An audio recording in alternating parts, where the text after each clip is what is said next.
gentileza de acceder a esta ya tercera sesión de nuestras jornadas de educación continua en vía aérea online, organizadas por la Universidad Diego Portales, su Facultad de Medicina, la Dirección de Posgrado, el Programa de Formación de Anestesiología y el Comité de Desarrollo Académico.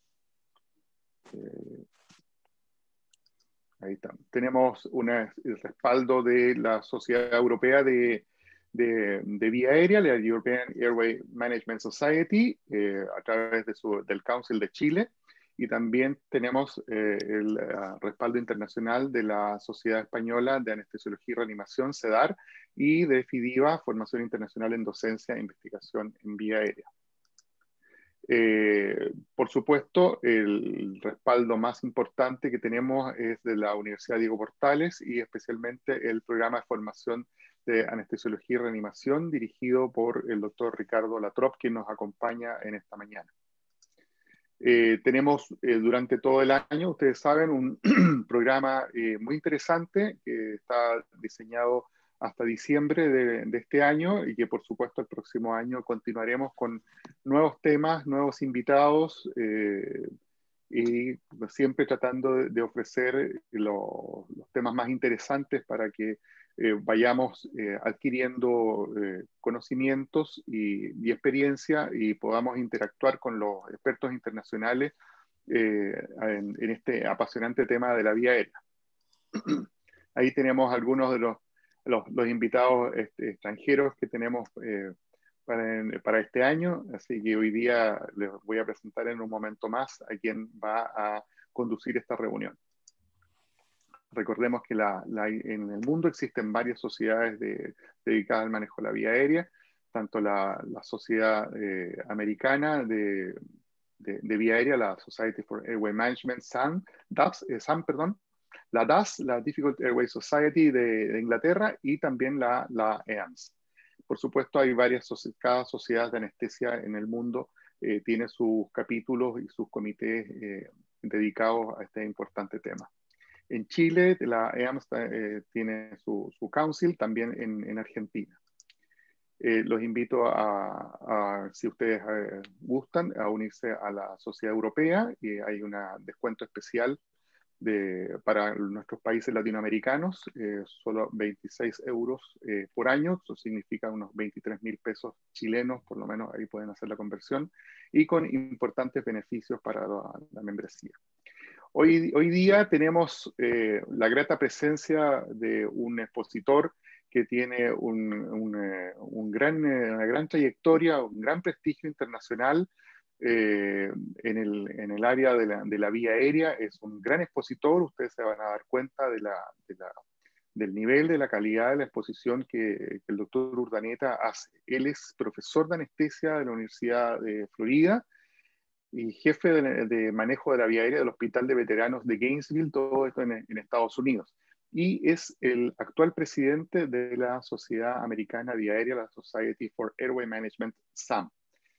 Él nos va a hablar hoy día acerca de un importante tema que para todos hoy cada día incluso más frecuentemente es tener que manejar pacientes fuera de la sala de operaciones.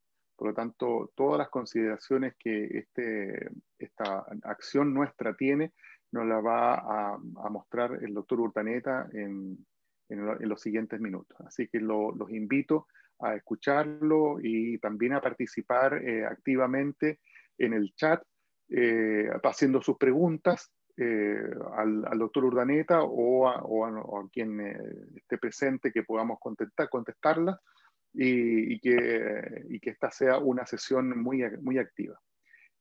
A continuación les vamos a hacer una pregunta preliminar a modo de introducción al tema del doctor Urdaneta.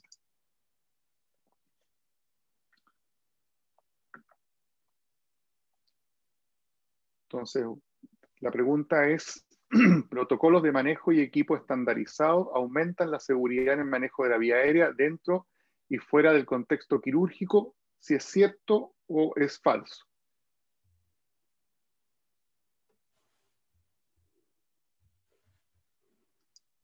Uf, ahí yo me voy a salir.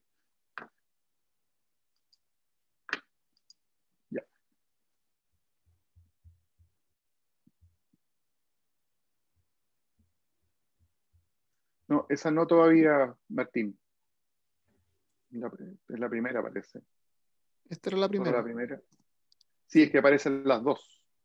Ah, espera un segundo, ya contestaron todo, déjeme compartir resultados. Sí, compartir resultados, porque lo estaban mostrando las dos. Ahí está. Ya, han respondido 15 personas y todas han coincidido en que es cierto que los protocolos de manejo y equipo estandarizados aumentan la seguridad en el manejo de la vía aérea dentro y fuera del contexto quirúrgico. Perfecto.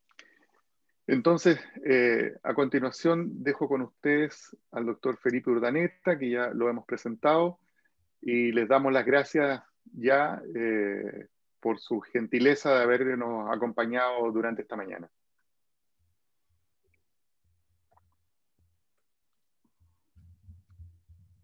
Bueno, buenos días. ¿Se ve mi pantalla bien? Sí, se ve bien, doctor. Bueno, estoy Perfecto. muy agradecido, Ricardo. Gracias por la introducción y muchas gracias a todos los participantes y por este gran evento y este importante evento. Para mí es un honor estar aquí con ustedes. Desafortunadamente, como vemos, nuestra vida se ha convertido en Zoom y por eso tenemos que hacerlo a través de Zoom, pero paternalmente me gustaría que ojalá la próxima vez podamos estar cerca los unos a los otros y pueda volver a estar a semejante país tan lindo y esa ciudad tan bonita que es Santiago de Chile. Para todos ustedes un gran saludo. Y vamos a hablar hoy de un tema que es la parte esencial de mi carrera profesional, que es lo que me interesa a mí, que es el manejo seguro de la vía aérea. Bien sea dentro de las salas de cirugía, bien sea por fuera, etcétera, etcétera. Esto es lo que creo que es lo que está detrás del telón de todo lo que hacemos nosotros en el manejo de la vía aérea, que es la seguridad en el manejo de este tipo, que sabemos nosotros si no lo hacemos bien, las consecuencias son completamente nefastas y las posibilidades de efectos adversos severos son muy importantes. Yo los saludo a ustedes desde el día de hoy, desde... ¿algo pasó con mi presentación? No, doctor, se ve perfecto. ¿Se ve bien? Sí. Ok, perfecto, listo. Yo los saludo a ustedes desde el norte de la Florida, donde es donde yo vivo. Es una ciudad universitaria donde se conoce mucho por los deportes y los etcétera, etcétera, así donde vivo yo. Y hay una razón por la cual les estoy mostrando este lagarto, que es la insignia de la ciudad donde vivo yo.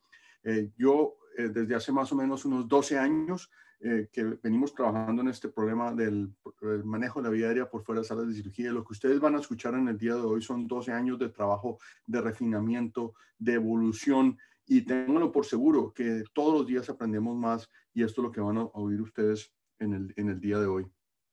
No tengo ningún conflicto de interés, pero tengo que declarar que soy de la junta asesora de dos compañías, una que es Bayer y otra que es Medtronic, y en letra minúscula dice muy importante, traté de disminuir al máximo los anglicismos de todas las diapositivas, unos que es imposible hacerlo y en este caso me disculpan ustedes, pero traté de disminuirlo al máximo. Entonces, vamos a hablar en el día de hoy, como les mostré, de Santiago de Chile, pero la verdad vamos a abrirnos un poquito más como si fuéramos al desierto de Atacama, porque vamos a hablar por fuera de salas de cirugía. Y si ustedes me preguntan hace 12 años, cuando yo empecé esta trayectoria, yo les hubiera dicho tal vez lo que muchos de ustedes piensan: el manejo de la vía aérea es de emergencia por fuera de salas de cirugía o de emergencia es fácil, es como montar en bicicleta. Pero hoy en día considero el famoso refrán que dice que es cierto, puede que sea bicicleta, pero la calle está en llamas, la bicicleta está en llamas, usted está en llamas y todo está en llamas. Esta es la verdad de la vía aérea de emergencia, específicamente la que ocurre por fuera de salas de cirugía. Nosotros como servicio de anestesia, y ustedes me imagino que también estarán involucrados en el manejo de la vía aérea, tanto dentro de salas como fuera de salas, y como tal fuimos encargados de manejar todas las emergencias que ocurren por fuera de salas de cirugía. Para ilustrar un ejemplo que nos pasa muy a menudo, es más, les cuento como anécdota que hace 2 días estaba de guardia y nos pasó nuevamente este tipo de casos. Nos llaman porque hay un paciente que es admitido con un STEMI y tiene código azul, está en el cateterismo cardíaco, es las 11 de la noche y el paciente en este momento entra en fibrilación ventricular cuando lo reperfunden o abren el vaso que estaba tapado. En este momento usted llega a la sala de cateterismo cardíaco y el paciente está haciendo reanimación cardiopulmonar. Usted entra a una sala donde A usted no lo conocen, usted no conoce tampoco la demás gente del personal que está ahí. Es una sala completamente ajena a lo que usted está acostumbrado a hacer en salas de cirugía. No está diseñada para el manejo anestésico ni menos de la vía aérea. Es más, les digo que ese compuesto de rayos X de cardiología está en su sitio donde usted se pondría para manejar la vía aérea y usted no lo puede mover porque obviamente una reanimación está ocurriendo. Este es el tipo de problemas a los cuales nos vemos enfrentados cuando manejamos la vía aérea por fuera de salas de cirugía, pero podría ser también en la sala de tomografía, podría ser también en resonancia, en fin, en todos los sitios donde nosotros tenemos pacientes por fuera de salas puede ocurrir este tipo de problemas.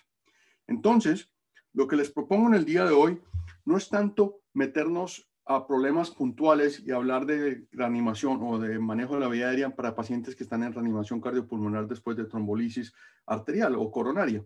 Más bien hablemoslo desde el punto de vista global, como un sistema. Abordar esto filosóficamente cómo como sistema podemos nosotros influenciar el manejo de la vía aérea para que sea más satisfactorio, para que tengamos mejor éxito cuando manejamos este tipo de problema. Y como tal, es un problema un poco filosófico.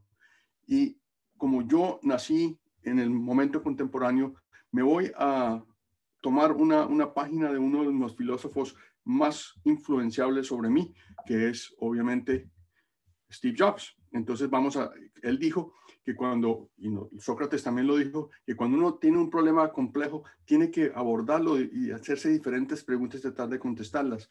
Está en inglés, me disculpan, pero cuando vemos la primera pregunta, ¿dónde? Pues nosotros tenemos que practicar vía aérea fuera de salas de cirugía en cualquier parte del hospital, cuando se necesite.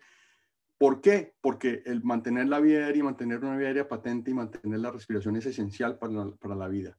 Entonces nos quedan 3 preguntas por contestar, que es la que estamos tratando de elucidar hoy. ¿Cuál es el problema? Segundo, ¿quién lo debe manejar?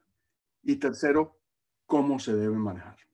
Entonces, estos son los 3 puntos claves que creo que al final de la conferencia debemos todos decir, bueno, tengo este problema en mi hospital, en mi región, en mi específico lugar de trabajo, tengo que resolver. Y si ustedes tratan de mantener esta visión a 30,000 pies de altura del problema, perdón, hay un ruido, no es mío. Ok. Si ustedes tratan de ver esta visión desde el punto de vista del manejo de este complejo problema del manejo de la vía aérea por fuera de salas de cirugía, yo creo que van a tener un mejor éxito. Entonces, empecemos con la primera pregunta. ¿Cuál es el problema? ¿Qué es lo que estamos tratando de resolver? Bueno, primero hay que saber que este no es nuestro paciente típico. Estos son los que tienen el récord mundial de apnea y sobreviven. Entonces, como vemos, el primer señor tiene 24 minutos de apnea, o Caroline Mayer, la brasilera, que 18 minutos de apnea. Este no es nuestro paciente que nos debe preocupar. Ninguno de ustedes, creo yo, ninguno ha visto una persona que pueda mantener apnea por este tipo de tiempo. Este es más bien nuestro paciente típico. En mi caso, es un paciente generalmente ya de edad, es generalmente obeso, generalmente diabético, generalmente tiene apnea de sueño, en fin, una cantidad de problemas. Quiere decir que si este paciente entra en problemas médicos o quirúrgicos, etcétera, etcétera, yo tengo una gran probabilidad de fallar en el primer intento de manejo de vía aérea hasta en un 30% de las oportunidades. Durante el manejo de la vía aérea de emergencia, este tipo de paciente del cual estoy hablando yo tiene una gran posibilidad de tener desaturaciones importantes, hasta menos de 80% de saturación en 25% de los casos. Quiere decir que 1 de 4 pacientes se me desatura a niveles bastante críticos. Y tercero, aun cuando yo pongo el tubo, ojalá en tiempo prudente, etcétera, etcétera, en el lugar adecuado, tengo una posibilidad de 25% de tener problemas post-intubación. Nuevamente tengo un ruido detrás. Ok, tengo 1 de 4 pacientes con problemas severos de post-intubación. Esto es lo que se ha debido denominar, y recientemente se ha llamado el término de vía aérea fisiológicamente difícil. Y esto es lo que venimos hablando desde hace unos años. Afortunadamente esto nos han enseñado la gente que empezó a manejar la vía aérea, sobre todo por fuera de salas de cirugía, que nos enseñaron ese concepto, porque nosotros en anestesia teníamos un concepto que la vía aérea difícil era la anatómicamente difícil, es decir, el paciente que tenía cualquier clase de obstrucción, distorsión, etcétera, etcétera. Pero ellos nos enseñaron que hay una vía aérea que es todavía mucho más complicada, que es cuando el paciente fisiológicamente está difícil. Ese paciente no va a tolerar probablemente periodos de apnea prolongados, tal vez no toleran apnea en principio, y por esto es el manejo de la vía aérea un poco difícil. Pero yo creo que si fuera solo el concepto de fisiológicamente difícil, probablemente nosotros podríamos resolver el problema. Yo creo que hay dos añadidos además fuera de salas de cirugía, y son el hecho que no solo esto, sino es son situaciones difíciles, o sea, es una vía aérea situacionalmente difícil, como vemos aquí en esta diapositiva. En el caso izquierdo, por ejemplo, es un trauma, generalmente o en urgencias, llámese donde usted quiera, y la situación es complicada, la situación es caótica, etcétera, etcétera. En el centro tenemos, por ejemplo, por fuera del hospital, en caso de urgencias, de rescates, y en el extremo derecho, imaginemos un rescate militar. Todos ustedes que a lo mejor trabajan y que son militares, sabemos nosotros que en el campo de batalla o en el campo, pues obviamente estas situaciones se tornan todavía aún más difíciles. Pero todavía hay más. Es lo que yo llamo, si nosotros vemos, esto es lo que estamos acostumbrados nosotros a ver. Esta es nuestra sala de cirugía, la conocemos, es donde nos sentimos más cómodos, la luz es perfecta, la alineación, las camillas son de adecuado tamaño, nosotros controlamos la altura de la camilla, etcétera, etcétera. Pero cuando estamos hablando de emergencias, en este caso estamos hablando de lo que se llama una vía aérea ergonómicamente difícil. En el centro, por ejemplo, ustedes ven una foto de cualquier cuidado intensivo, sala de cuidado intensivo, donde vemos nosotros que inclusive, que esto es típico, esto no es nada exótico ni mucho menos, hay una obstrucción para el sitio donde uno se va a colocar para el manejo de la vía aérea, hay una cantidad de bombas, en fin, una cantidad de obstáculos que nos dificulta el acceso al paciente. Y en el extremo derecho, en urgencias, lo que ustedes ven atrás es una pared. Entonces, esto hace que el manejo sea ergonómicamente difícil. Entonces, tenemos que el problema es un problema serio, porque las posibilidades de tener efectos adversos son muchísimo más altos que lo que tenemos en el contexto anestésico quirúrgico. El manejo de la vía aérea, cuando estamos hablando de emergencia, es un problema esencial. Miremos nosotros, por ejemplo, en cuidado crítico, que es parte de este complejo de la vía aérea fisiológicamente difícil, y en este caso por fuera de salas de cirugía. Se estima que 4% de las admisiones de cuidado crítico son por problemas de vía aérea. Es decir, si usted tuvo un problema inesperado en cirugía, o bien sea la intubación o la extubación, muy probablemente este paciente va a ser llevado a cuidado crítico después. Hasta el 11% de los pacientes, cualquier paciente admitido a cuidado intensivo, tienen vía aérea difícil. Probablemente no eran vía aérea difícil durante la sala de cirugía, pero después de un procedimiento, por ejemplo, después de múltiples fluidos, etcétera, etcétera, los pacientes se tornan en vía aérea difícil. Miremos nosotros cuando tenemos vía aérea modificada, bien sea una traqueostomía o una laringectomía. Se estima que aproximadamente el 10% de los pacientes de cuidado crítico tienen una vía aérea modificada. Y el problema de estos pacientes es que en el 50% de los casos, aproximadamente, se estima que van a tener una complicación. Entonces tenemos que estos pacientes son difíciles de manejar o pueden ser probablemente difíciles de manejar. Hay un capítulo aparte del cual obviamente no me voy a detener a hablar y simplemente voy a hablarlo de manera tangencial, que es cómo ha cambiado todo este manejo de la vía aérea fuera de salas de cirugía el COVID.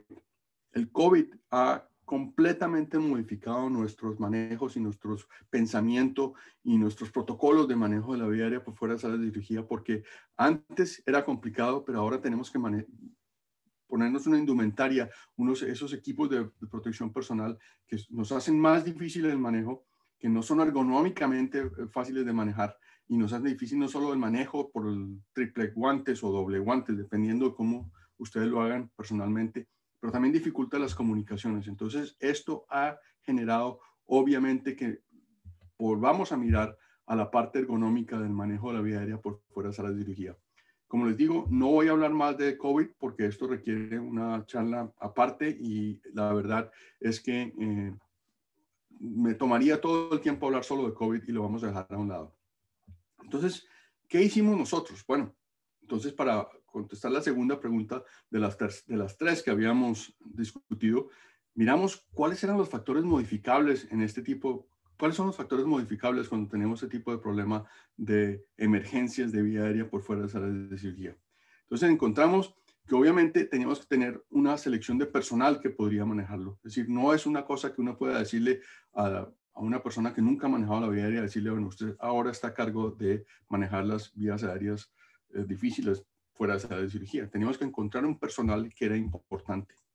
Segundo, empezamos a hablar y a discutir acerca de cuál era la estrategia estándar a seguir para el manejo de este tipo de pacientes.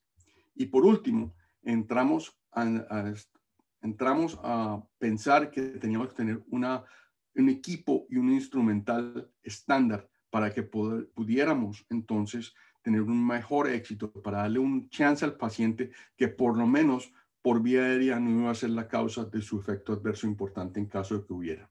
Cuando me refiero a equipo, no me refiero a equipo humano, sino me refiero a equipo instrumental. A eso es lo que me refiero en este momento. Entonces, esas han sido más o menos, como les digo, en esta diapositiva les resumo más o menos 12 años de trabajo en local y afortunadamente es un trabajo nacional porque esto ha sido estandarizado a nivel nacional también en nuestro sistema de hospitales, que son 170 hospitales a nivel de todo Estados Unidos. Entonces, lo primero que hay que tener en cuenta cuando ustedes deciden participar en este tipo o les indican que ustedes son los encargados de esto, es que hay que entender que es una logística completa. ¿Y por qué digo logística compleja? Porque obviamente la tarea de manejo de vía aérea por fuera de la cirugía es una tarea de 24 horas al día, 7 días a la semana, 365 días al año.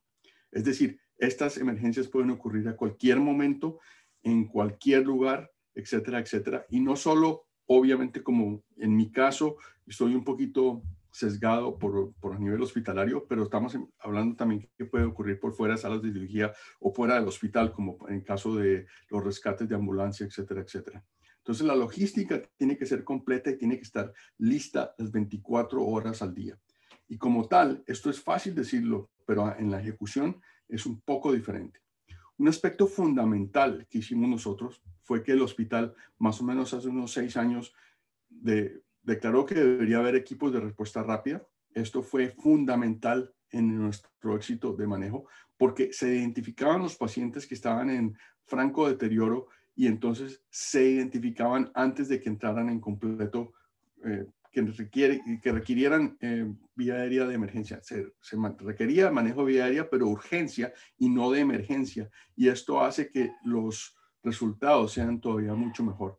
Entonces, para nosotros fue fundamental que el hospital tuviera este equipo de respuesta rápida porque de esa manera identificamos los pacientes que tal vez iban a tener que ser intervenidos, pero teníamos más tiempo de la intervención. Entre mayor tiempo tengamos nosotros, menor presión de tiempo tengamos, mejor oportunidad tenemos que los pacientes van a salir adecuadamente. Otra cosa fundamental era que nos permitía trasladar a estos pacientes de la habitación, o sea, del piso. Ustedes creo que lo llaman, ustedes recuerdo, bueno, no me recuerdo el nombre que ustedes utilizan, pero de la habitación se pasaban a cuidado intensivo y en cuidado intensivo teníamos un protocolo ya establecido para el manejo de estos pacientes y por eso los resultados mejoraron. Este equipo de respuesta rápida no participaban en el manejo de la vía aérea, simplemente identificaban los pacientes que probablemente iban a requerir intervención rápida. Otra cosa importante que hicimos fue entonces la composición y equipos de manejos de vía aérea. En este caso vemos ilustrado aquí un ejemplo que es, por ejemplo, un equipo de 4 personas, en donde este es el runner, que se denomina en inglés, que es el que está por fuera trayendo y llevando elementos o lo que se necesite. Por ejemplo, en este caso, como ilustrativo y simplemente como ejemplo, esta miembro del equipo es encargada de administrar los medicamentos y traer el equipo o los utensilios. Este es el primer intubador y este es el líder o segundo intubador en caso de que falle. Entonces, si uno tiene unos equipos ya preestablecidos de personal y ya se tienen los roles ya preestablecidos, entonces, en caso de que se presente la emergencia, ya cada uno sabe cuál es su rol y cuál es su función y probablemente vamos a trabajar mejor en equipo, lo que lo determina tener un mejor resultado probablemente. Obviamente, y como segundo vuelvo a ilustrar, esto ha sido completamente cambiado por el COVID, porque ahora ya nos toca ponernos estos equipos como de Power Ranger e ir al manejo de la vía aérea, y ya tenemos que disminuir el personal porque no queremos que haya contagio, etcétera, etcétera. Pero nos hemos adaptado como tal a este nuevo reto y que nos tienen jaque a nivel mundial. Sé que ustedes están pasando por un momento nuevamente difícil del manejo del COVID, que obviamente es un manejo especial del manejo de vía aérea por fuera de salas de cirugía. Pero lo mismo, el principio está que teníamos una composición y equipos de manejo de vía aérea por fuera de salas de cirugía, y para tener un equipo de 3 personas que se encargaran de estas emergencias que pueden ocurrir y que generalmente ocurren por fuera de salas de cirugía. Como tal, entonces empezamos a hablar de lo que se llama el paquete del manejo de la vía aérea, y ven ustedes detrás hay una del ADN, y en inglés se denomina el bundle de ADN. En este caso hablábamos nosotros del bundle o paquete de manejo de la vía aérea. ¿Y qué es esto que estamos hablando nosotros? Contestando la tercera pregunta, ya vamos qué, ya dijimos quién, y ahora vamos en el cómo. Entonces nosotros empezamos a hablar del protocolo del manejo de vía aérea, por ejemplo, en cuidado crítico. Este es un estudio que se hizo en el 2010, ya tiene 11 años, que para mí es uno de los estudios más importantes que se ha hecho de la vía aérea. Debería tener un poquito más de conocimiento la gente acerca de ese estudio. En este estudio, este estudio francés, lo que determinaron era que si existía un protocolo de manejo de la vía aérea, es decir, había unas medidas que siempre se hacían, y cuando no había protocolo, había un 58% de posibilidades de tener mayor complicación cuando no se hacía el protocolo. Quiere decir que si uno maneja un protocolo, las posibilidades por la disminución de la desviación son más importantes para disminuir los efectos adversos cuando el manejo de la vía aérea. ¿Y en qué consiste? ¿Qué consistía el protocolo? Una estrategia estándar, que es la que nosotros hemos copiado, que es la que nosotros hemos emulado o tratado de emular, porque no siempre funciona perfectamente.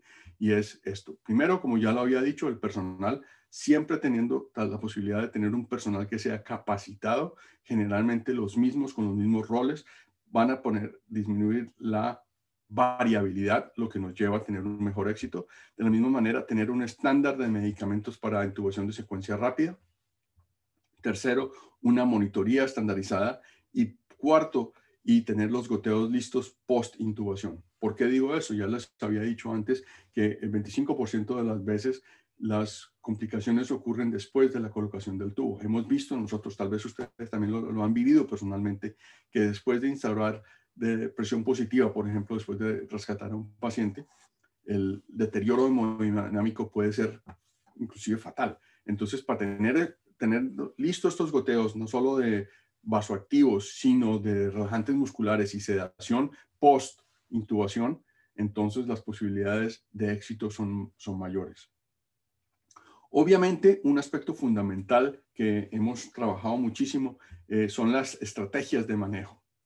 Y como tal, entonces, tenemos que identificar, y creo que tal vez uno de los mensajes que deben llevar a cabo es que el manejo de la vía aérea por fuera de salas de cirugía es un poquito diferente, filosóficamente hablando, del manejo de intraoperatorio en el contexto anestésico quirúrgico.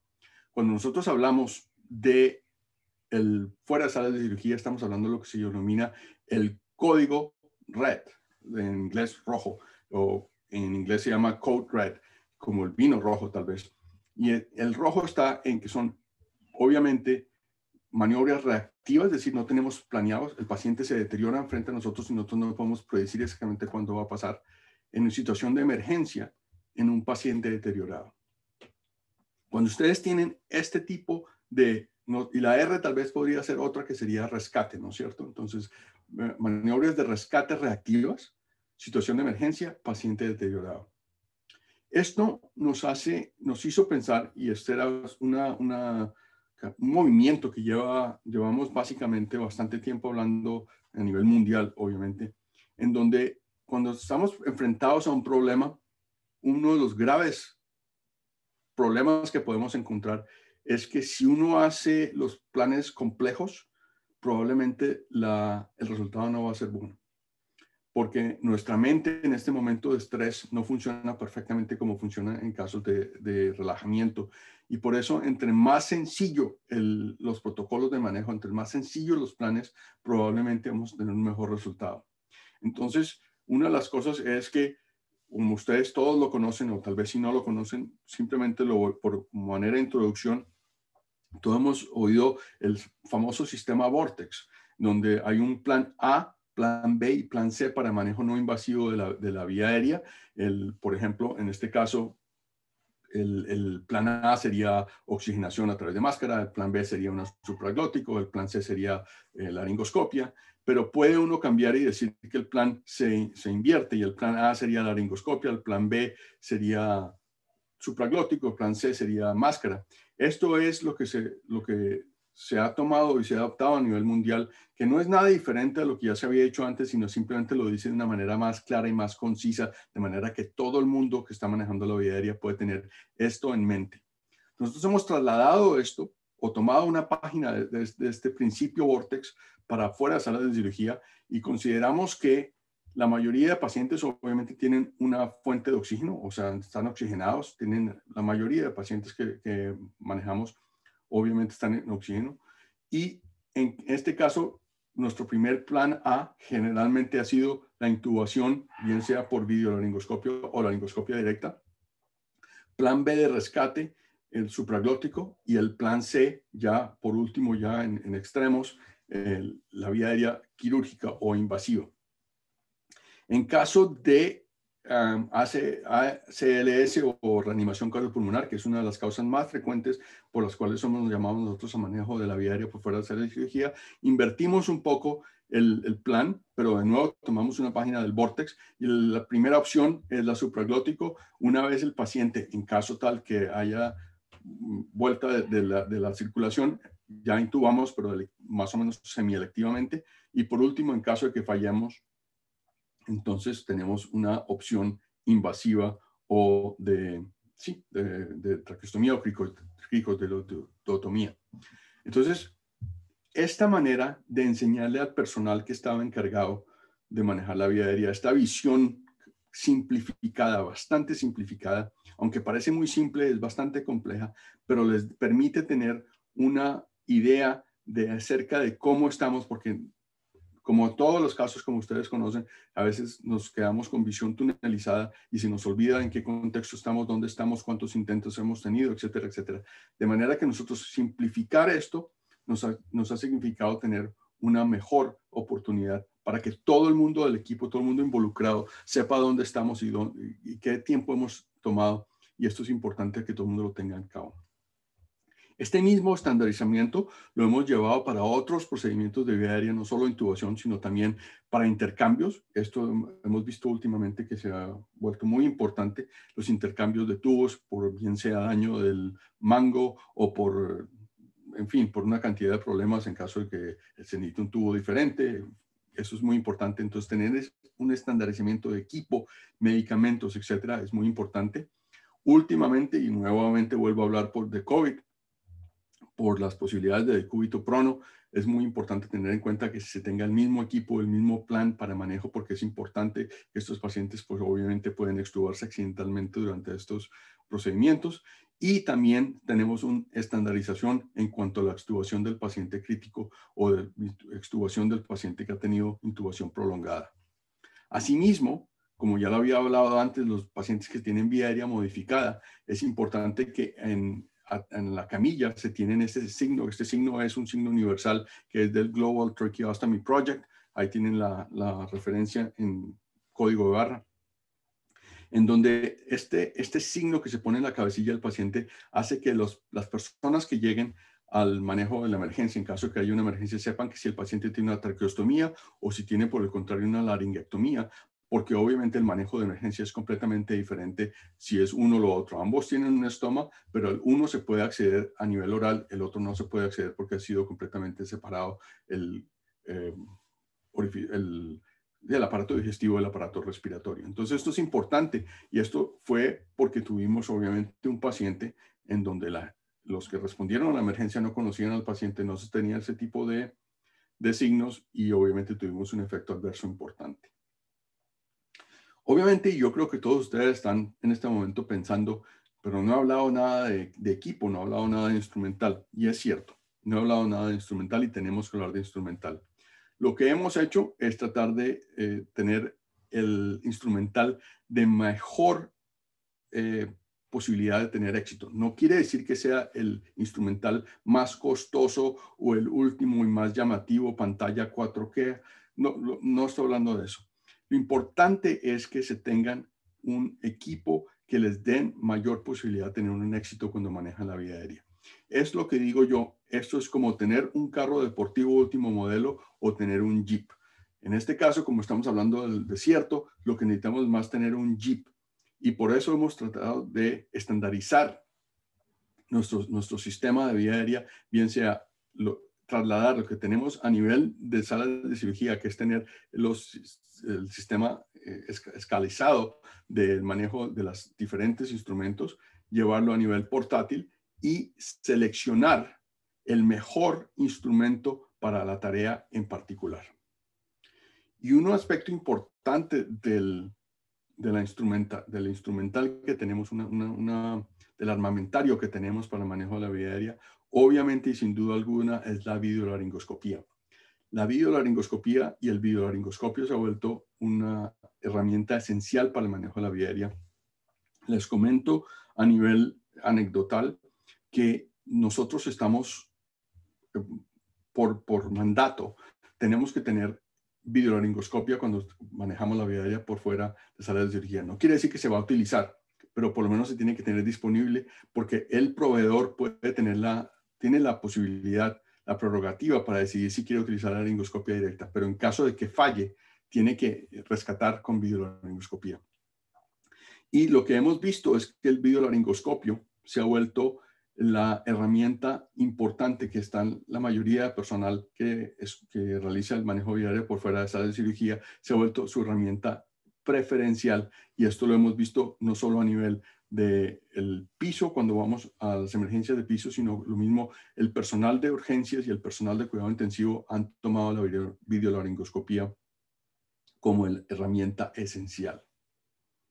¿Qué conocemos nosotros de la videolaringoscopía? Pues la verdad es que en este momento, por su novedad, recordemos que solo fue introducido desde el 2006 y últimamente se ha vuelto muy común, pero es una herramienta, es una tecnología joven en ese punto de vista de antigüedad. Y hasta el momento, por ejemplo, en adultos tenemos 8 metaanálisis que suman más o menos 23,000 pacientes y lo que nos hablan es que verdaderamente la videolaringoscopía sí ha revolucionado la manera como nos realizamos la vía aérea, por lo menos a nivel de adultos. Tal vez el aspecto negativo que tenemos en este momento es que tal vez el tiempo de intubación no sea adecuado, es decir, ha habido diferencias y discrepancias en la literatura acerca de si el tiempo de intubación sí ha mejorado. Un aspecto importante que hemos visto que nos ha llamado la atención es que dentro de la videolaringoscopía hay 2 o 3 tipos que son los de canal, los de curvatura normal o convencional o curvatura MAC y los hiperangulados. Y lo que hemos visto es que los de curvatura tradicional tienen un mejor éxito para nosotros en el manejo o ha tenido un mejor éxito para manejo de las emergencias de vía aérea. Tal vez por una razón de familiaridad, hay menor chance de trauma, que es importante, que hemos visto trauma en el manejo de la vía aérea y tal vez por lo que nos permite una función dual. Y por tal me refiero, nos permite una visión directa e indirecta. Y esto es importante en emergencias porque a veces entramos a manejar la vía aérea y está completamente contaminada, bien sea por sangre o por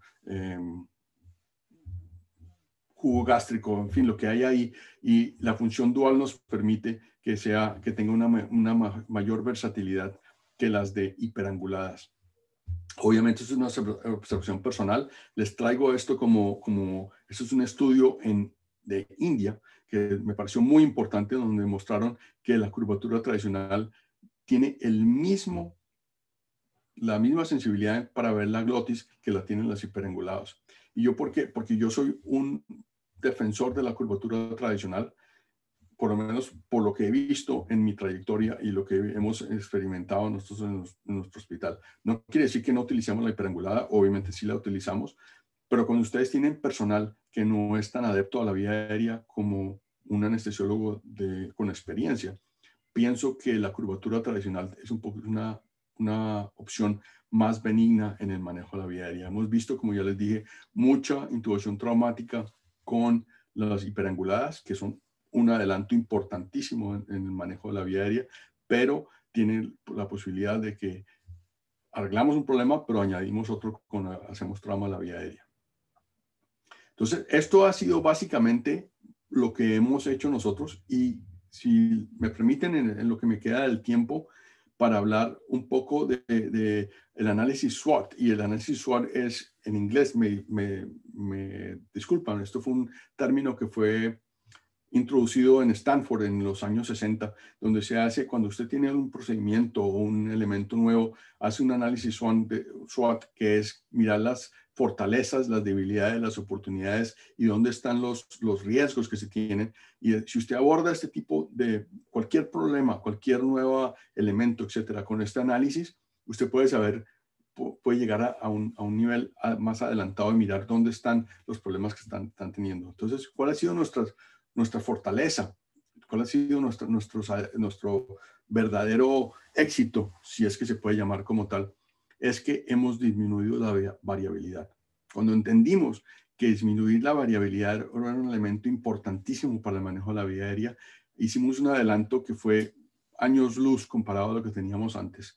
Cuando había mucha variabilidad, cuando llegábamos diferente personal con diferentes instrumentos, con diferentes instrucciones y manejos, etcétera, etcétera, era un caos que fue importante decir en cuenta que disminuir la variabilidad es un aspecto fundamental en el manejo.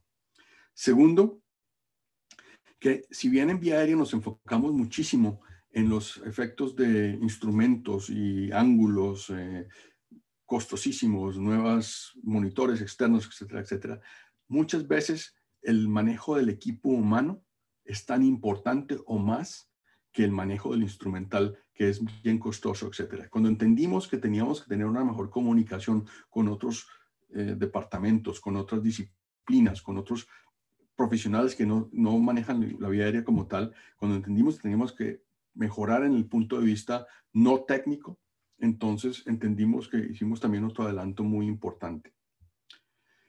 Nos quedan muchas debilidades, nos quedan muchísimas debilidades. Cuando tenemos tantos problemas, o sea, cuando hablamos nosotros de interdisciplinarios y cuando nosotros hablamos de diferentes personal y disciplinas manejando la vía aérea, pues obviamente tenemos bastantes conflictos. Y en ese tipo, cuando hay muchas partes movibles en un sistema, la posibilidad de que se aumenten los errores también son bastantes. Cuando hemos entendido que tenemos que disminuir de nuevo esta variabilidad es importante, o cuando entendemos que lo que estamos manejando es un problema bastante complejo, también nos ayudó muchísimo para salir adelante. Esto nos indica que tenemos muchas oportunidades de las cuales nunca vamos y muchos riesgos. Y les digo que esto es como una metamorfosis, como vemos aquí la mariposa. Y si me permiten, yo creo que estamos todavía en el primer tercio, porque esto siempre vamos a tener posibilidades y riesgos y complicaciones, y esto sin nunca parar. Siempre tenía esta diapositiva para concluir diciendo que el reto es constante cuando uno decide manejar la vía aérea por fuera de sala de cirugía. Uno tiene que tener protocolos de manejo, instrumentos y herramientas, trabajo en equipo, y educación y entrenamiento. Pero hoy en día considero que más que una persona es una máquina sin fin. Es decir, corremos y seguimos teniendo problemas y esto es de nunca terminar. Y les concluyo aquí diciendo que cuando usted vive en territorio de lagartos como yo, ponemos atención a los signos que hay en las afueras para no irse uno a topar con uno de esos lagartos que son tan miedosos. Y como tal, les concluyo aquí diciendo que recuerden que esto es producto de muchos años y de trabajar constantemente, no todo fue bueno, hay momentos en que uno dice, ¿qué estoy haciendo? Porque hay problemas, salen problemas, la liebre sale por cualquier parte, pero lo importante es que pongamos atención a lo que está escrito y probablemente poner atención a las indicaciones que nos dicen, sobre todo la experiencia que han tomado otros, y de esta manera tratar de disminuir los errores que personalmente vamos a cometer personalmente.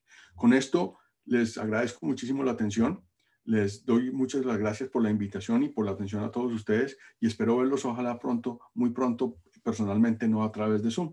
Muchas gracias. Muchas gracias, Felipe. Realmente ha sido una exposición extraordinaria, como siempre las tuyas. Con relación a este tema de que realmente hoy en día es una problemática para todos nosotros, puesto que tal como tú muy bien has expuesto, estamos siendo cada vez más frecuentemente llamados a manejar pacientes. Fue la conferencia del doctor Urdaneta. Claro. Para que la puedan responder.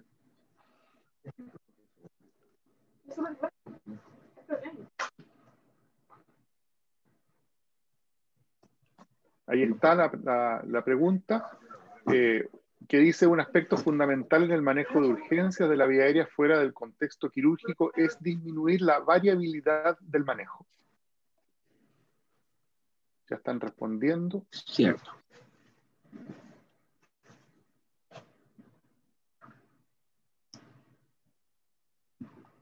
Hacer un balance hídrico. Parece que el mensaje ha sido claro de la exposición del doctor Urdaneta, lo cual es fantástico.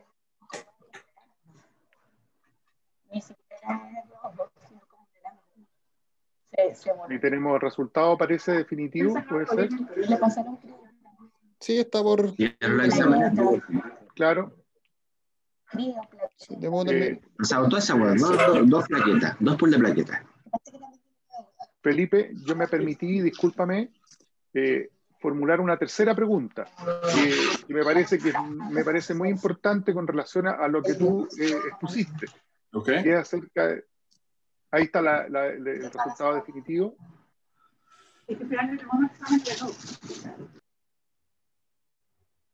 Y si Martín puede, pasamos a la tercera pregunta.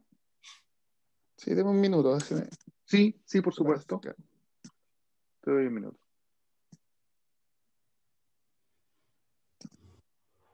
Que me pareció esencial preguntar. Intubador, otro médico más, 2 enfermeras, 2 TENS y un mensajero, como habla el doctor. En ese momento éramos como 6 o 7 personas las que participaban constantemente de estos procesos de reanimación. Se hicieron entrenamientos, se establecieron roles, se revisaron los carros de paro, tenían monitorización electrónica, tenían desfibrilador y se estimaron los lugares donde iban a estar estos carros de paro, porque correr desde el 6º piso al 2º piso de un ala del hospital a la otra ala era complejo. El hospital llegó a tener 7 carros de paro distribuidos en distintas áreas estratégicas del hospital. Y se estableció el equipo. Sonaba una clave que era prioritaria en el hospital y frente a esa clave acudían el equipo. Anestesista de turno, médico cirujano de turno, habitualmente el internista de turno o el médico de la unidad de tratamiento intermedio. Como te digo, habían enfermeras establecidas quienes iban a asistir, tenían sus funciones establecidas, cada uno de ellos. Y no solamente se estandarizó en el papel, se hicieron simulacros. sin avisarle a los equipos. La verdad es que se llegó a situaciones de que el equipo estaba presente en el lugar de la emergencia en menos de un minuto, con carro de paro incluido. Por lo tanto, esto se puede hacer. Creo que la charla de Felipe ha sido, desde mi punto de vista como docente en la universidad, muy educativa. Nuestros residentes que el día de mañana van a ir a hospitales, creo que tienen que llevarse la idea de generar y crear estas unidades de rescate, estandarizar los procedimientos, elegir los equipos, prepararlos, educación continua, comunicación con otras áreas del hospital, porque en ese momento la prioridad del hospital es esa emergencia. Por lo tanto, esto se puede hacer, hay experiencia en Chile, podríamos como universidad, Ricardo, como Comité de Desarrollo Académico, plantearnos también en los distintos campos clínicos, ver qué es lo que está pasando en los campos clínicos que son parte de la enseñanza, conversar con residentes nuestros egresados, ¿te fijas?, para ver su realidad en sus hospitales de pago, y obviamente como universidad ir colaborando en la generación de una estandarización del procedimiento para este tipo de rescate. Ya está lista la pregunta. Adelante, muchas gracias, Ricardo. Lo voy a lanzar. Ahí está. Entonces la pregunta es, ¿tiene usted en su hospital un equipo de respuesta rápida para el manejo de la vía aérea fuera del quirófano? Yo creo que demos un minuto para responder. Claro. ¿No existe la posibilidad de poner un no sé? no nos planteamos eso. ¿Sí o no? No existe. No sé. Como estamos hablando de un equipo de respuesta rápida en los términos que el doctor Urdaneta lo ha planteado. Claro. Oye, pero ¿y qué pasó con ese equipo que tú que estás contando que existía en el hospital de Ipreca? Yo creo que sigue existiendo. La verdad de las cosas es que obviamente seguramente las personas se han renovado, ¿te fijas? Claro. Pero frente a la emergencia, yo salí del hospital hace 12 años, pero con mis contactos, con mi conocimiento, y si hay algún becado del hospital de Ipreca presente en la charla, quizás nos pueda actualizar más, pero la clave sigue siendo la que se aparece en los parlantes, y me imagino que acude un equipo que está permanentemente en entrenamiento, o por lo menos está presente. No sé cómo ha seguido, muy difícil mantener información tantos años de la cotidianidad, pero yo me imagino que eso fue un avance y se mantiene. Claro. Ahí está la respuesta. Ahora, de la respuesta, es claro que la gran mayoría no dispone de esto. Por lo tanto, yo creo que Felipe concordará conmigo, y es uno de los aspectos importantes de su exposición, es que parece ser una necesidad. Toda vez que en las emergencias se requiere que haya una respuesta rápida frente a los problemas relacionados con la vía aérea, puesto que las consecuencias se presentan en muy corto lapso de tiempo. Es que eso, Ricardo, perdona que hable mucho, pero la verdad es que esto es un desafío. Totalmente. Esa respuesta del 79% donde no hay o no se sabe, es un desafío para el Council de Chile de la EAMS y para nuestro departamento de desarrollo académico, de vía aérea. ¿Te fijas? Entonces, es importante que este council, esta reunión de médicos chilenos interesados en el proceso, podamos ir permeando a ese 79%, con el objeto de que sean situaciones que se vayan creando. Esto, el doctor Urdaneta habla que esto ha sido un proceso de muchos años. Correcto. Porque además hay que cambiar paradigmas, hay que cambiar situaciones que de repente no son prioritarias en los hospitales, ¿te fijas? Por lo tanto, creo que la educación continua, el tratar de introducir en las autoridades información que esto signifique que se logran resultados mejorando la forma de hacerlo. Y cada vez vamos a tener gente como la que el doctor Urdaneta presentaba, con comorbilidad, obesidad, problemas de emergencia. Creo que es una muy buena idea, pero difícil de implementar, es el crear el equipo de respuesta rápida. ¿Cómo detectarlos precozmente a los enfermos que van hacia una emergencia de vía aérea? Correcto. Esto ha sido un proceso, como hablamos, de bastante tiempo, y esto no es fácil. Ahora, una pregunta que siempre sale y no hemos discutido al respecto es si esto es costo efectivo. Y la respuesta es que en un sistema como el nuestro sí es, porque una demanda por un mal manejo, porque se determina que, por ejemplo, obviamente hay cosas que salen del alcance de nuestra habilidad médica, pero por ejemplo, tener un paciente que broncoaspira, por ejemplo, y que no haya succión disponible, esto no se puede defender a nivel médico legal. O sea, tiene que haber una succión en ese sentido. Y en ese sentido, obviamente, tal vez me perdonan el anglicismo, pero somos muy adversos a las demandas médico-legales, y esto nos ha hecho que desde el punto de vista médico-legal se sepa que esto es costo-beneficio, que tiene un costo-beneficio positivo para que vale la pena hacer la inversión. Ahora, nosotros, tal vez el sistema de tener material y carrito o cart, o trolley, como dicen en Inglaterra, no era trolley de vía aérea, no de reanimación, o sea, no de defibrilación, sino trolley de vía aérea. Para nosotros no era costo efectivo porque son equipos bastante costosos. Entonces, por eso tenemos el equipo portátil de vía aérea. O sea, nosotros llegamos, el equipo de paro, el carro de paro, ¿cómo es que lo llaman ustedes, perdón? Carro de paro. Ok, el carro de paro está ahí, y nosotros además venimos con el manejo entonces de la vía aérea. El carro de paro tiene elementos de vía aérea, pero simples, o sea, como cánulas nasales, máscara, cánula oral, etcétera. Pero nosotros traemos el equipo sofisticado.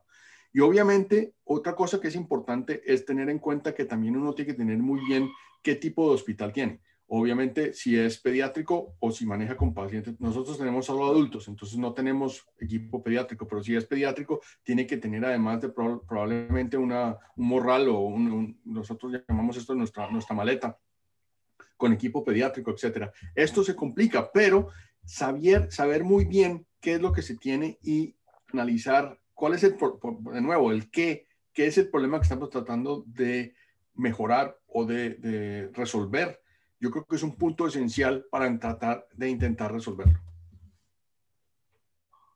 Ahora, yo comparto con usted, doctor, que la tecnología, el equipo más sofisticado, probablemente se va a requerir en algunos pacientes que muchas veces ya están en áreas cercanas a las unidades de cuidados críticos.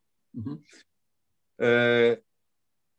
Pero la verdad es que la mayoría de las emergencias, con todo el problema ergonométrico, con todo el problema de que no conocemos a nadie, que no nos conocen, etcétera, etcétera, no ocurre en esos lugares casi, porque la verdad es que progresivamente esta pandemia COVID, con todas sus desastres, también nos ha enseñado muchas cosas. Correcto. Y nos ha enseñado principalmente, creo yo, como una cosa que va a quedar, es el trabajo en equipo de los distintos departamentos y unidades. Correcto. Por lo tanto, tenemos muchísimo más comunicación ahora que antes, porque los servicios han tenido que unirse para la lucha. Por lo tanto, evidentemente, eso va a ser una ganancia y una facilidad en el avance probablemente. Pero sigue siendo, en mi opinión, dos lugares de alta complejidad. El momento del traslado, desde el lugar del accidente o del lugar del desastre hasta el centro clínico, vale decir, la ambulancia de traslado, es ahí donde hay que tener un entrenamiento, porque hay gente que son enfermeras, muchas veces no hay médico, hay personal técnico, y el otro lugar es muchas veces el servicio de urgencia. Ahora, hay una cosa que yo quiero mencionar y que yo creo que tiene una posición didáctica, solamente de la experiencia de 40 años haciendo esta cuestión. El desastre se crea porque nosotros no estamos entrenados ni y con acciones asignadas. Aquí en Chile, en los servicios de urgencia, se habla del síndrome de la pila.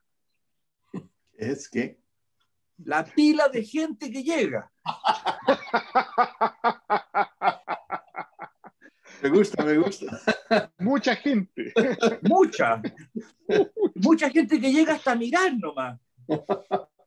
Y eso pasa dentro de un centro hospitalario. Correcto. ¿Me entiendes? Entonces, la verdad de las cosas es que creo que el entrenamiento, el generar unidades, o mejor dicho, equipos de respuesta rápida, entrenar a los personales de urgencia, que son los lugares más difíciles a veces. Y a veces son colectivos los problemas. Ni siquiera es un paciente, de repente son varios. Entonces, creo que la idea que yo sacaría de esta conferencia, doctor Urdaneta, y muchas gracias, que creo que ha sido muy didáctica, muy educativa, es que nosotros en Chile y en otros países que participan de los councils deberíamos ponernos como un objetivo, no de corto plazo, mediano o largo probablemente, de generar esta actitud de acción.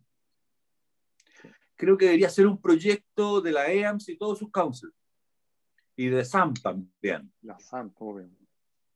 Claro, nosotros hay un aspecto fundamental también, y es que nosotros hemos tenido mucho soporte a nivel administrativo, porque esto tiene que provenir también, o sea, esto a nivel de servicio no puede ser, esto tiene que venir debe ser una de las directivas del hospital, deben estar involucradas en esto, porque obviamente esto involucra una inversión de personal, inversión de equipo, y si hay compromiso a nivel administrativo, que uno lo debe generar, es importante también.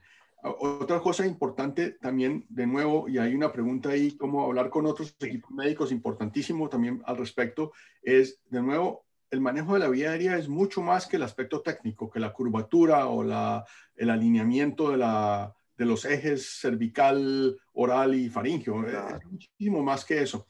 Y es importante tener en cuenta que tenemos que manejar los aspectos no técnicos del manejo de la vía aérea.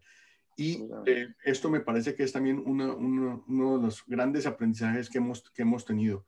Y un aspecto importante que también no puedo dejar de hablar es que, hablando de por qué tal vez, dónde están los equipos en Chile, por ejemplo, que estábamos hablando, es que a veces entramos en un síndrome de complacencia. Cuando todo nos va bien, perdemos un poquito de interés y probablemente, eventualmente, el destino nos muestra que no hemos debido perder interés. Es como perderle miedo al océano.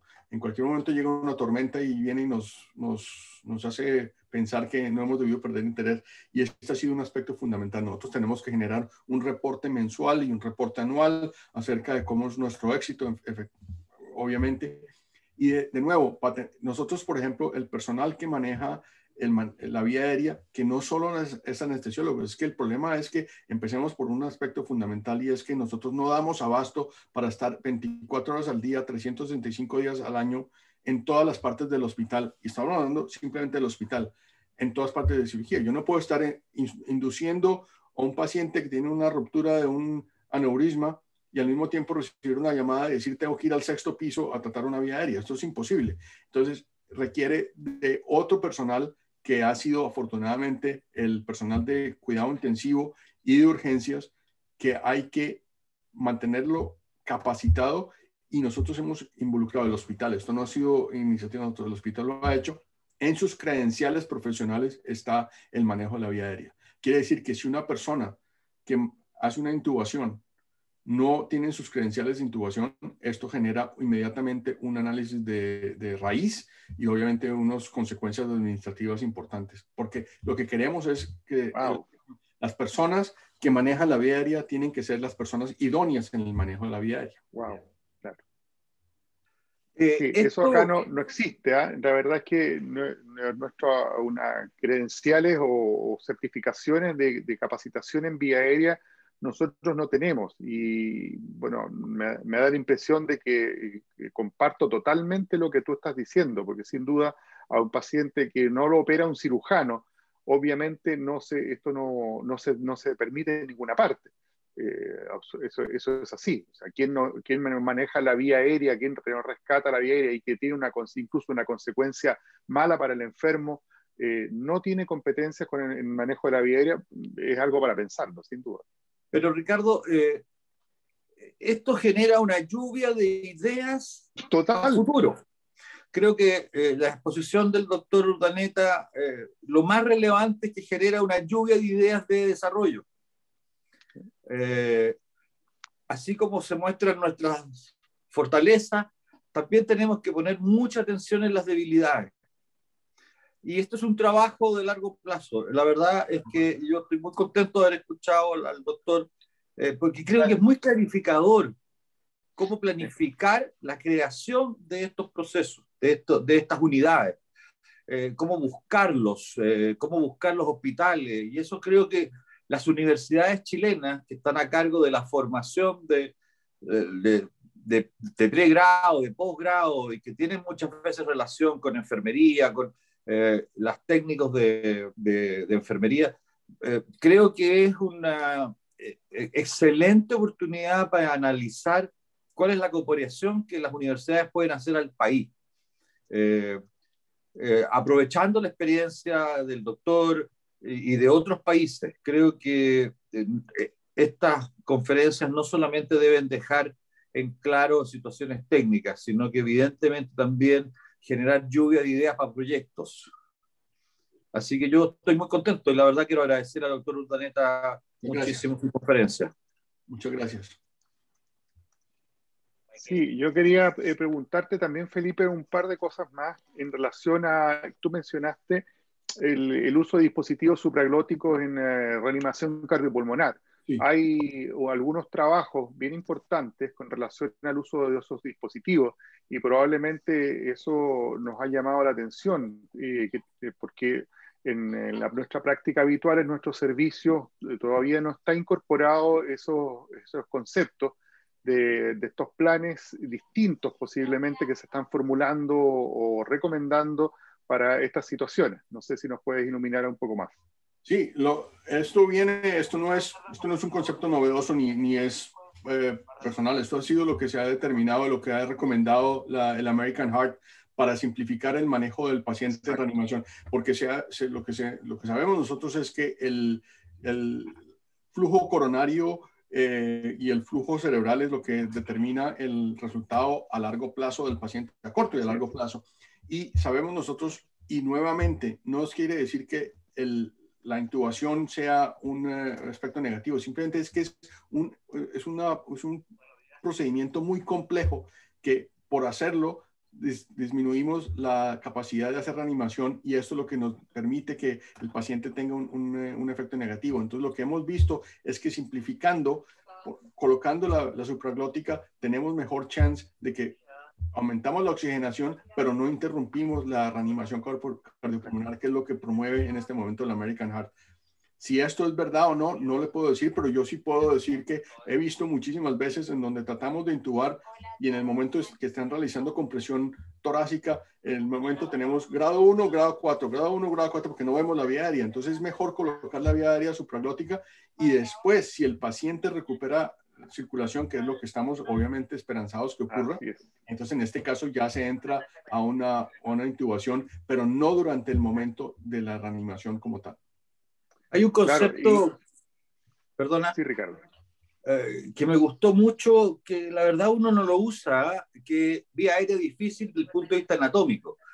El concepto de vía aérea difícil desde el punto de vista fisiológico fue tremendo. O sea, como concepto es muy relevante y es muy fundamental que cuando uno está haciendo, sobre todo en una vía aérea difícil, aún en la sala quirúrgica, y tiene los predictores de vía aérea difícil y tiene la complicación de la vía aérea difícil, nunca debe dejar de pensar que además está provocando una situación fisiológicamente difícil para ese paciente. Así es. Ese concepto fue introducido hace algunos años atrás, 2015, por un grupo de emergenciólogos. Esto no nació de nosotros, nació de los emergenciólogos del grupo de Tucson, Arizona. del grupo de Sackles y Gerald Mosier, que publicaron un trabajo que causó un impacto enorme. Esto que mencionó Felipe de la vía aérea fisiológicamente difícil, sin duda es un elemento que no solamente está dentro del ámbito de la urgencia y las unidades de cuidado intensivo, donde están los pacientes más graves y que tienen menor reserva respiratoria, sino que también en nuestro quehacer en el quirófano nos podemos encontrar no solo con pacientes de urgencia, sino que pacientes electivos. Y quiero mencionar en este caso especialmente al paciente obeso, que cada vez con mayor frecuencia nos toca manejar, que tienen una reserva de oxígeno menor y que nos enfrenta a una dificultad anatómica. También se nos agrega esta dificultad fisiológica al tener menor capacidad residual funcional y aumento del consumo de oxígeno en estos enfermos, lo que nos hace tener menos tiempo seguro de apnea. Pues es un aspecto importante a considerar y que tenemos que estar preparados para poder realizar los procedimientos de esta manera, y en este caso la preoxigenación y la oxigenación continua son técnicas que son hoy día cada vez más importantes. Correcto. Y de nuevo, yo pienso que aunque voy a cometer el pecado del cual siempre digo que no se debe cometer, hoy en día tenemos una seducción de equipo. Es decir, tenemos otros instrumentos que nos permiten ver vías aéreas que antes no veíamos mejor, pero lo que no nos ha permitido es mejorar la fisiología. Entonces, eso es un aspecto fundamental. El riesgo y el reto persiste. Y de nuevo, acordarnos además que no es solo la fisiología que es complicada, sino como lo dije, tal vez la situación es complicada. Mantener la calma y mantener la serenidad en un evento caótico es uno de los retos que hay que mejorar como equipo. Y esto es como dije yo, una banda sin fin. Esto es importante. La calma, Felipe, perdone doctor, la calma, creo que a ver, después de llevar varios años a cargo de un programa de anestesiología, no es infrecuente la pérdida de la calma. Correcto. El signo de la pila es un hecho habitual de la pérdida de la calma. Correcto. Siempre yo le menciono a los becados, cuando uno pierde la calma, pierde el enfermo. Por lo tanto, creo que... Y la calma se logra con el entrenamiento. Correcto. Con la habitualidad, con la seguridad en lo que uno está haciendo. Correcto. Y eso es entrenamiento, y ese entrenamiento, como lo dice usted, parte desde las autoridades. O sea, obviamente nosotros podemos ejecutar las acciones, pero necesitamos los respaldos, ya sea tecnológico, ya sea económico, ya sea de respaldo en el objeto de ir logrando desarrollo, no solamente en la vía aérea. Esto yo creo que se expande a prácticamente muchas de las acciones que los médicos hacen. ¿Ah? Por lo tanto... Perdón, Fabián está pidiendo la palabra. Sí, profe, bastante esclarecedor y muy, muy enriquecedor. Realmente en el área de pediatría, que es donde yo donde hago mi labor habitualmente, se reproducen todo este tipo de cosas que el profe había mencionado, como son la vía aérea fisiológicamente difícil, sobre todo en los neonatos, y lo de la ergonómicamente difícil, porque obviamente los niños quedan mucho más pequeños en las camas y evidentemente ahí se hace más patente esta situación. Pero yo quería redondear la pregunta que hice, porque la escribí, y era la dificultad con los equipos médicos que no son de pabellón, digamos. Nosotros vemos allá en el hospital que es muy frecuente que se espera hasta última hora cuando ya el paciente está con menos reserva. Ya de por sí los niños tienen poca reserva, entonces se espera ya, o por lo menos desde los equipos médicos, tampoco se ve la gravedad de la situación, digamos, para ellos solicitar una vía aérea, un manejo de vía aérea, no se hace en forma anticipada como lo hacemos nosotros, previendo que el paciente siga aumentando su frecuencia respiratoria, siga aumentando el requerimiento de oxígeno, cada vez se va haciendo más dificultoso. Entonces, desde ese punto de vista, en su hospital, obviamente que no es lo mismo que es pediatría, pero ¿cómo qué me podría dar como consejo, digamos, para ayudar a los demás equipos de tal manera de que ellos puedan hacer ese tipo de prevenciones? porque no es poco frecuente y nos presenta mucha dificultad. A la final uno tiene que salir corriendo, tiene que terminar atendiendo al paciente en una crisis, hay más posibilidades de que tenga más complicaciones, y no solo ocurre en el área de nosotros, que manejamos vía aérea como anestesia, sino en la UCI, y ahí me llamó la atención esto de las credenciales.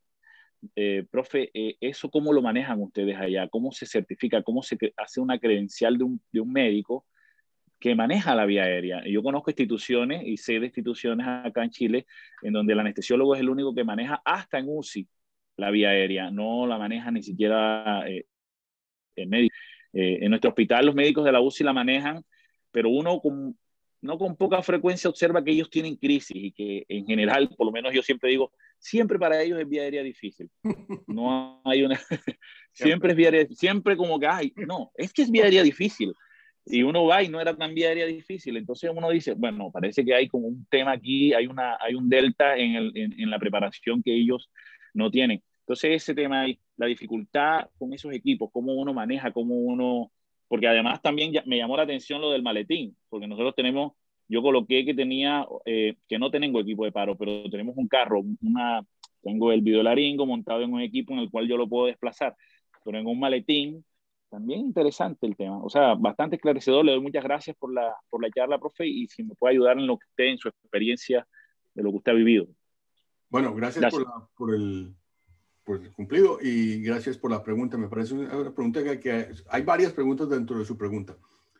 La primera, la verdad es que el concepto de la comunicación ha sido nuestro talón de Aquiles en cuanto al manejo, y este ha sido un aspecto del cual trabajamos a diario, si no semanalmente, porque el concepto de que llaman tarde o llaman al final no es un concepto nuevo, me hubiera demorado toda la charla hablando de las anécdotas que hemos tenido, de los fracasos que hemos tenido por errores de llamado. No solo es errores de llamado tarde, sino también a veces hay conflictos de ego y muchas veces piensan que pueden manejar cosas que en realidad se han debido llamar más oportunamente.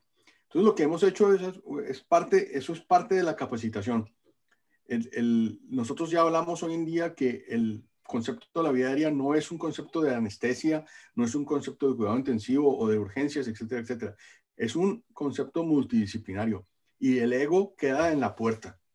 Nosotros no entramos, yo no voy a decir que yo tengo visión 2020 porque yo llevo trabajando en esto. Yo puedo fracasar como cualquier otra persona y como tal, el trabajo en equipo es muy importante. Entonces lo que hemos hecho, por ejemplo, le voy a decir puntualmente para tratar de responder su pregunta. Hemos tenido muchísimos problemas por tal vez nuestro tipo de paciente, con pacientes que entran en angiodema, que llegan al hospital con angiodema, porque nosotros tenemos una población de adultos muy importante, muchos hipertensos que utilizan los captopril y enalapril, ese tipo de medicamentos. Nosotros tenemos más o menos 1 o 2 angiodemas mensualmente. Y esto tuvimos muchos problemas, tuvimos un caso fatal, obviamente, porque nos llamaron ya cuando el paciente entró en paro. Obviamente, la posibilidad la ventana de manejo segura en un paciente que entra en paro con angiodema imposible es mínima. Entonces, con ese ejemplo lo utilizamos nosotros para capacitar a la gente de cómo hubiera sido importante llamar oportunamente antes, o sea, cuando el paciente ingresa al hospital. Y eso ha hecho que obviamente hoy nos llamen más oportunamente, no solo con la angiodema, simplemente lo estoy utilizando como ejemplo para reconocer a los pacientes que son de alto riesgo. Yo afortunadamente, Fabián, no trabajo con pediátricos porque les tengo pánico, pero obviamente ustedes tendrían que hacer lo mismo para reconocer a estos pacientes que están entrando en crisis, para saber si se tienen que manejar la vía aérea, se tienen que instrumentar. Obviamente hoy en día hay una adversidad en cuanto al concepto de instrumentación, y esto a través del COVID, porque se maneja, uno debe excluir todos los demás no invasivos antes de entrar al manejo invasivo de intubación. Pero no, lo importante es que reconocer al paciente que está entrando en crisis y hacer una llamada oportuna es uno de los aspectos más difíciles en cuanto al manejo de la vía aérea. Y lo único para contestarle y para resumir es utilizar ejemplos que hayan pasado negativos para utilizarlos como punto de enseñanza para tratar lo que digo siempre yo, es no cometer el mismo error 2 veces. Errores vamos a cometer.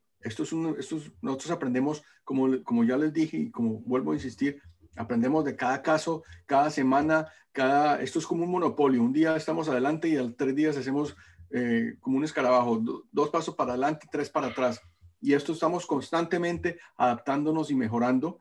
Y la manera de hacerlo es utilizar los errores que hemos cometido, porque eso nos produce generalmente las mayores enseñanzas. Como bien dicen, nosotros decimos, no sé si ustedes utilizan este refrán en Chile, siempre dicen que el hombre de 3 dedos con un parche en el ojo es el que mejor pirotécnicos vende. Y eso es la verdad. Nosotros hemos aprendido de nuestra experiencia y aprendemos de nuestros errores para poder tratar de no cometer el mismo error 2 veces. Espero que le haya contestado su pregunta. Sí, me ayudó. Sí, bastante diciente, sí, porque realmente nosotros hemos tenido muchos casos particulares y evidentemente sí, esos casos los debemos utilizar como experiencia. Sí, claro. Sí, aquí también me quisiera un pequeño comentario con relación a algo que tú mencionaste, Felipe, que es de la capacitación, del entrenamiento, porque no todos nosotros, los anestesiólogos, estamos siempre disponibles para atender este tipo de emergencias, y sin duda que los emergenciólogos, los intensivistas, también pediátricos, deben estar al tanto de estos conocimientos y de las habilidades necesarias para manejar los diferentes dispositivos. Hoy día a mí me llama mucho la atención con el advenimiento de este desarrollo tecnológico enorme que hemos tenido, y especialmente con los videolaringoscopios, que son tan versátiles como tú lo mostraste, que muchas veces se creen los servicios que por tener el videolaringoscopio presente el tema está solucionado. Y claro, y muchas veces los colegas no se preocupan por aprender cómo se utilizan. A mí me han tocado que me preguntan estos colegas, oiga, ¿dónde se prende el videolaringoscopio? Es decir, no tienen idea, no lo saben. Y ahí posiblemente entra lo que tú muy bien decías, de que el ego tiene que quedar afuera, pero parece un poco difícil poder llegar a estos colegas de que tienen que abrirse a aprender estas técnicas e incorporar estos conceptos por la seguridad de los pacientes, en beneficio de los pacientes. Tienen que tomar conciencia de que cuando hacen esto, los ennoblece, no los debilita frente a los demás, en cuanto a sus cualidades de profesionales, sino que los ennoblece porque están anteponiendo la seguridad y la vida de los pacientes por sobre su ego. Correcto. Y otro aspecto fundamental, por ejemplo, nosotros tenemos como parte de sus credenciales, como ya les dije, ellos tienen que tener un entrenamiento y un mínimo de intubaciones anuales. Son 4 intubaciones anualmente. Si no logran, o sea, estoy hablando de los urgenciólogos e intensivistas. ¿Al año? ¿Perdón? ¿Al año? Al año, o sea, 1 a cada cuarto. Y si no logran establecer ese número, tienen que venir con nosotros a salas de cirugía, permanecer con nosotros hasta que completen las 4 intubaciones. Esto es como mínimo porque, o sea, nosotros entendemos el respeto que merece el manejo de la vía aérea, porque sabemos nosotros que es difícil. O sea, si es difícil en salas de cirugía con todas las circunstancias, la preoxigenación, normovolemia, acceso intravenoso, etcétera, etcétera, ¿cómo será cuando las situaciones no son controladas? Que eso es lo que tenemos por fuera de salas de cirugía. Entonces, en ese caso, le damos, como decimos, darle el mejor chance al paciente que sufra de otras cosas, pero que no sufra la vía aérea. Ese es el gol. Mira, hay una pregunta, posiblemente pueda ser la última, porque ya estamos casi las 11:30 de la mañana aquí en Chile. Dice, hay fallos en el manejo invasivo y quirúrgico de la tráquea. Falta entrenamiento en eso. ¿Habilidad necesaria en todo el equipo?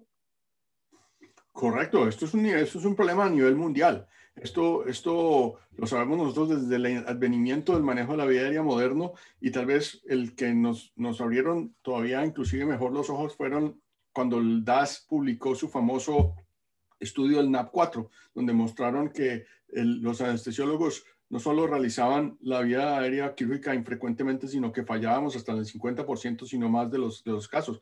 Y desde ahí se ha venido manejando no solo el tema de cómo se debe hacer, sino cómo se debe uno capacitar para el manejo de la vía aérea quirúrgica. Y esto es un problema que es no en Chile, esto es en todas partes del mundo. Y en este punto, obviamente, parte del entrenamiento es discutir acerca de quién y cómo se debe hacer, y esto es parte de este tipo de problemas.